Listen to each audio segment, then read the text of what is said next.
Hello students, good afternoon, नमस्कार, सत श्री अकाल सभी को।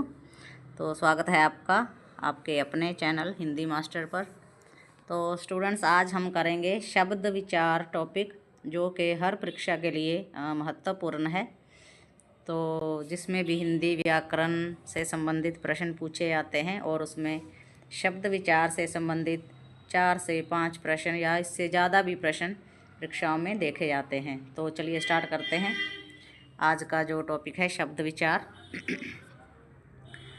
तो शब्द की परिभाषा, सबसे पहले तो शब्द की परिभाषा क्या होती है?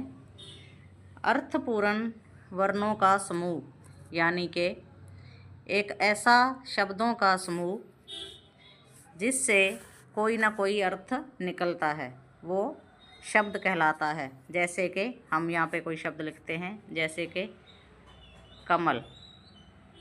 कमल एक सार्थक शब्द है, इसका कोई ना कोई अर्थ होता है। कमल एक फूल है, तो ये शब्द कहलाएगा। और अगर हम इसी की जगह लिख देंगे मलक, मलक, तो ये कोई शब्द नहीं बनता है, क्योंकि इसका कोई अर्थ नहीं है, इसलिए ये शब्द नहीं कहलाएगा। तो शब्द जो है जिसका कोई ना कोई अर्थ निकलता है, वही शब्द कहलाएगा। तो आगे हम करेंगे शब्दों के जो भेद होते हैं। रचना, बनावट या व्युत्पत्ति के आधार पर जो शब्द भेद होते हैं, तो इसमें ये 3 प्रकार के होते हैं: रूढ़, यौगिक और योग रूढ़। ये 3 प्रकार के इसमें शब्द भेद होते हैं, रचना, बनावट या व्युत्पत्ति के आधार पर। तो सबसे पहले इसमें हम करेंगे रूढ़ शब्द। तो रूढ़ शब्द वो शब्द हैं जिनका कोई खंड या टुकड़ा नहीं हो सकता, यानी कि अर्थपूर्ण टुकड़ा जिसका हम नहीं कर सकते, वो रूढ़ शब्द कहलाता है।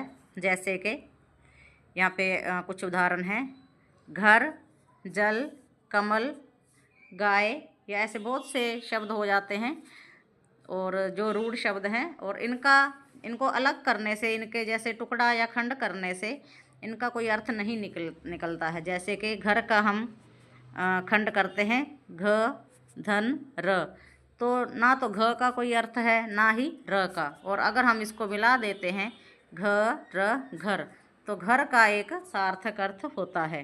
तो इसलिए रूढ़ शब्द वही हैं जिनका कोई सार्थक या अर्थपूर्ण टुकड़ा हम नहीं कर सकते, वो रूढ़ शब्द कहलाते हैं।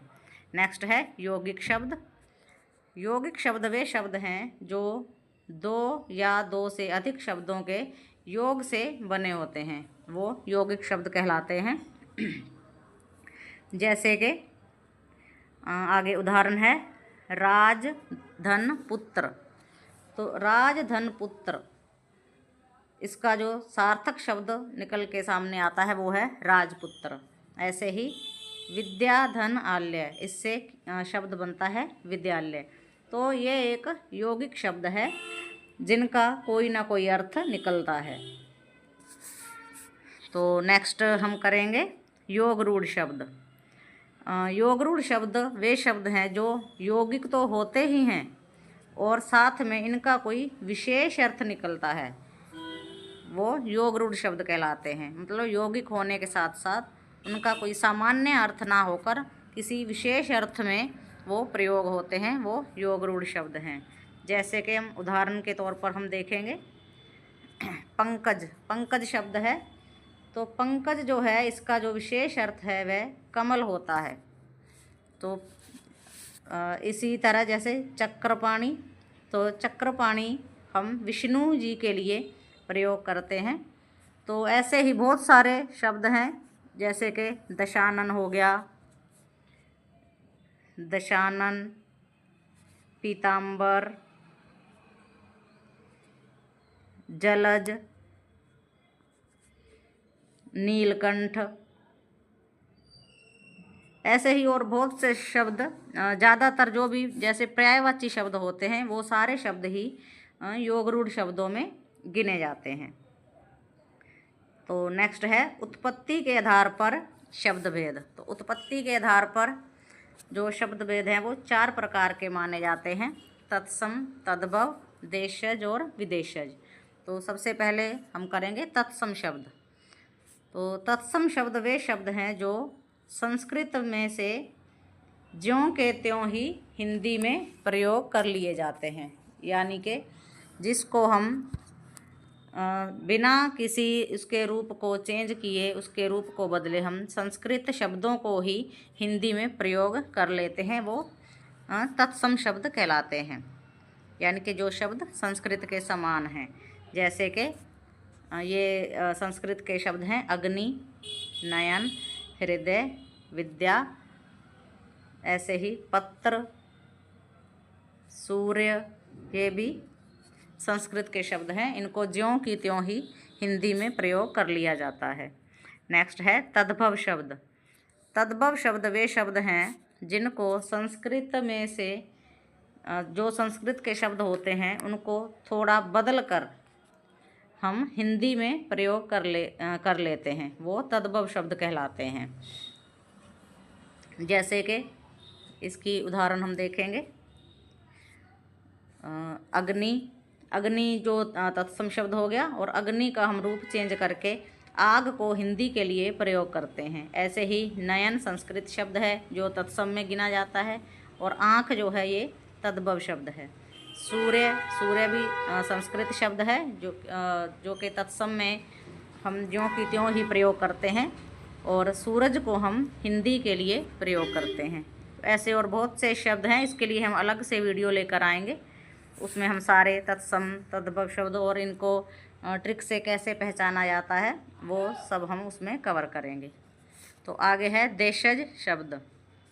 देशज शब्द जैसे कि नाम से ही पता चल रहा है, देशज शब्द जो है ये देशी भाषा से संबंधित शब्द हैं, जो कि हमारी जो लोकल भाषा होती है, जो गांवों की हम भाषा कह सकते हैं, या क्षेत्रीय प्रभाव के कारण जो हम शब्द अपने आप से बना लेते हैं और प्रयोग करते हैं, वो देशीज शब्द कहलाते हैं। जैसे कि चिड़िया, आदमी, खिड़की, और इसी तरह से लोटा शब्द है, ये भी देशी शब्द है।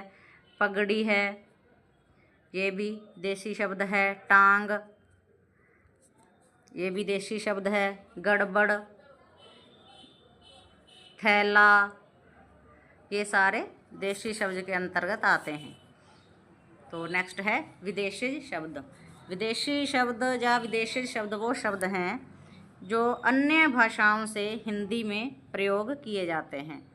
जैसे कि हम कुछ शब्द अंग्रेजी के जैसे कि प्रयोग करते हैं, जैसे कंपनी, क्रिकेट हो गया, ऑर्डर हो गया, ये हम ज्यों के त्यों ही हिंदी में इसको प्रयोग कर लेते हैं।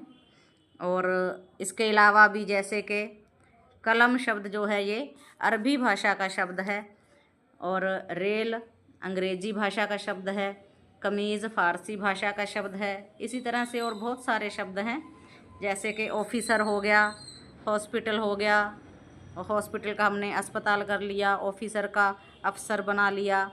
ऐसे ही कैप्टन का कप्तान।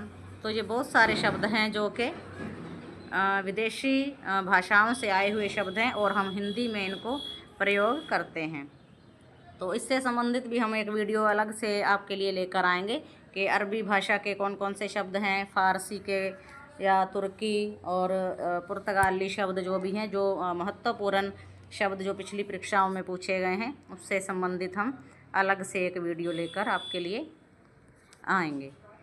तो ये कुछ महत्वपूर्ण शब्द हैं जो एग्ज़ाम में बार बार पूछे जाने वाले शब्द हैं। इसमें पंकज ये योग रूढ़ है, राजपुत्र यौगिक शब्द है, कमल रूढ़ शब्द है, नयन तत्सम है, आँख तद्भव शब्द है। इसी तरह से रेल विदेशी शब्द, आदमी देशज शब्द, और इसी तरह एक अलमारी शब्द और पूछा जाता है, अलमारी शब्द हो गया, या एक गमला शब्द हो गया, गमला, बाल्टी। तो ये शब्द जो हैं ये पुर्तगाली शब्द हैं, पुर्तगाली भाषा के शब्द हैं जो हिंदी में प्रयोग किए जाते हैं। तो इसके लिए हम अलग से वीडियो आपके लिए बना देंगे एक। तो स्टूडेंट ये थे हमारा आज का शब्द विचार से संबंधित एक छोटा सा टॉपिक, जिसमें आज हमने रूढ़, यौगिक, योगरूढ़ और तत्सम, तद्भव और देशी विदेशी आदि जो भी शब्द थे वो आज हमने इसके बारे में जाना है। तो इन सब के लिए हम एक MCQ क्लास आपके लिए लेकर आएंगे। अलग अलग भाषाओं से संबंधित जो भी शब्द हैं उसके लिए एक अलग से वीडियो बना देंगे। तो अगर ये क्लास आपको अच्छी लगी हो तो प्लीज़ क्लास को लाइक और शेयर अवश्य करेंगे। और ऐसे ही महत्वपूर्ण प्रश्नों के लिए आप हमारे साथ बने रहिए। और जो भी नए स्टूडेंट्स हैं वो हिंदी मास्टर चैनल को सब्सक्राइब अवश्य कर देंगे। धन्यवाद।